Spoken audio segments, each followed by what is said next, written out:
close your eyes. Now, what images do you think of when I say Canada? OK, lots of snow, maple trees, maple syrup, pine forests, mountains, vast landscapes and not too many people. Yes, that's good. Canada is all of those things. There are large areas of forests, lakes, agricultural land, frozen tundra and huge mountains. I know. It sits between three oceans, the Arctic, the Atlantic and the Pacific. It's not surprising it's so diverse, is it? No, it isn't. Canada is the second largest country in the world. Only Russia is bigger. It covers 10 million square kilometres, but only 32 million people live there. Many of the population lives within 200 miles of the border with the USA. What about the native Canadians? Do they still live in the northern areas of Canada? Some of them do. They still try to live their traditional lifestyle in the north, but it's very hard. The climate is subarctic. That's very cold. Did you know that some parts of Canada are French-speaking?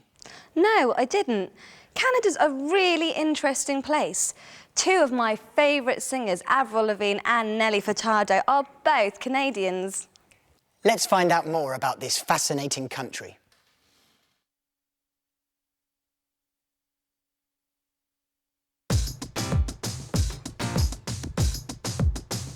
Ottawa is the capital of Canada. Toronto is the largest city in Canada and is the country's centre of finance, science and culture. Montreal is one of the largest French-speaking cities in the world. 77% of the population of Canada live in cities and towns. In the French-speaking areas in Quebec, all subjects are taught in French. According to the United Nations, Canada ranks 4th in the world in terms of the quality of life of its citizens. The border between the USA and Canada is 8,893 kilometres. It's the longest undefended border in the world. 80% of Canada's export goods go to the USA. There are 42 national parks in Canada. Hunting, mining and logging aren't allowed in these parks.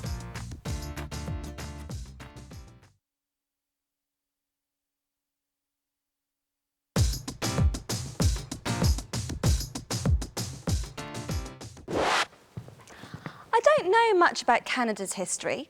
When did the first European explorers come to Canada? There were French and English explorers in the 15th and 16th centuries. A French explorer, Samuel de Champlain, built many towns on the east coast. He is known as the father of Quebec. But most Europeans didn't go to Canada to live. They went there because of the beaver. Why the beaver?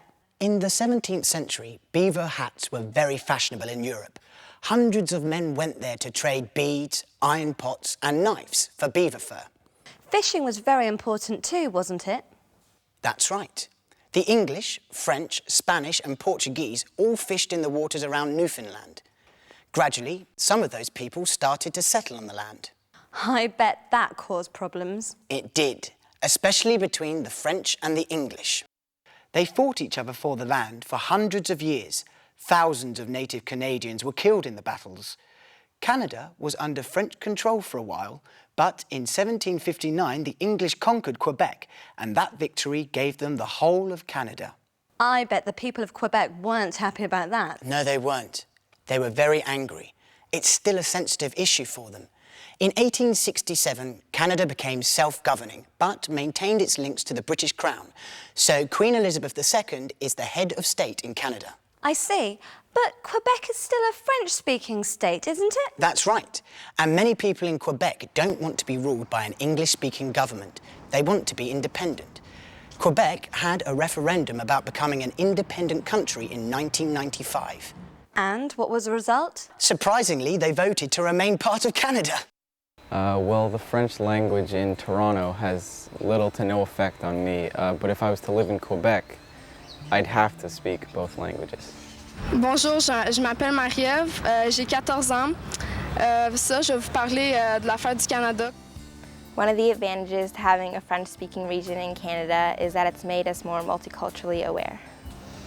I like to visit Quebec because it's very beautiful, but I wouldn't want to live there because my French isn't very strong. The French language is very important in my education because if I would like to work in the government or tourism, I will have to be able to speak French.